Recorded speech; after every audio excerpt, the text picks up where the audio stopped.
Labas, kviečiu prisijungti prie YouTube kanalo.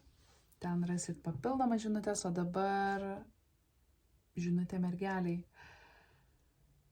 Kažkodėl šį sezoną Valentino labai visos žinutės sudėtingos. Toks jausmas, kad arba mes visi valomės ir raukiam reikalus, kurie absoliučiai nebesueina, nebetinka.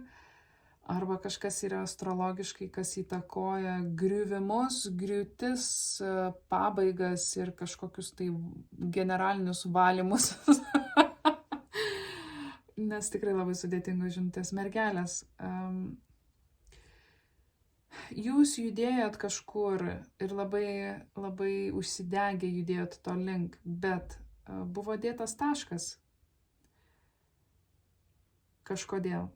Gali būti, kad arba kelionė kažkokia nepavyks, arba dėl kelionės kažkas nepavyko.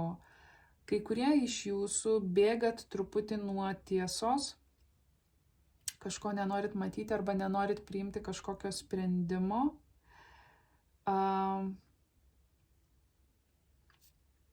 Kai kuriems gali būti begriūvantis ilgalaikis ryšys, kur jūs nenorit matyti, kad tas ryšys griūva, nenorit priimti to sprendimo, norit dar truputį vaidinti, performinti, truputį būti su tuo fasadu, kad va yra viskas gerai ir kaip viskas šaunu ir taip toliau.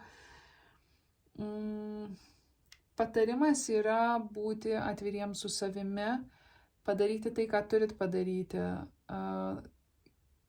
būti nuoširdžiais su savim ir kitais ir susilaikyti nuo bet kokių kažkokių dar dramatiškesnių telenovelių kūrimo. Jeigu santykis netenkina, nebūkit jame. Jeigu tai yra blogas, toksiškas santykis, nebūkit jame. Nelaukit, kol kažkas ateis ir jūs išgelbės, nes taip įtrauksit dar vieną žmogų į visą tą paveikslą. Tai aš matau, kad jums patarimas yra nerti į savo pojūčius, į savo jausmus.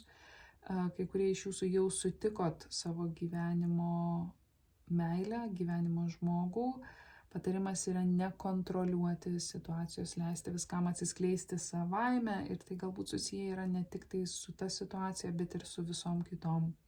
Galbūt bandot, kaip sakau, performinti kažkokį aktą, parodyti kažkokį fasadą, kuris neturi reikšmės, neturi prasmės.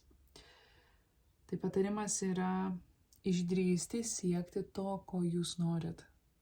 To, ko norėtų jūsų dūšia. Išdrįsti imtis veiksmų.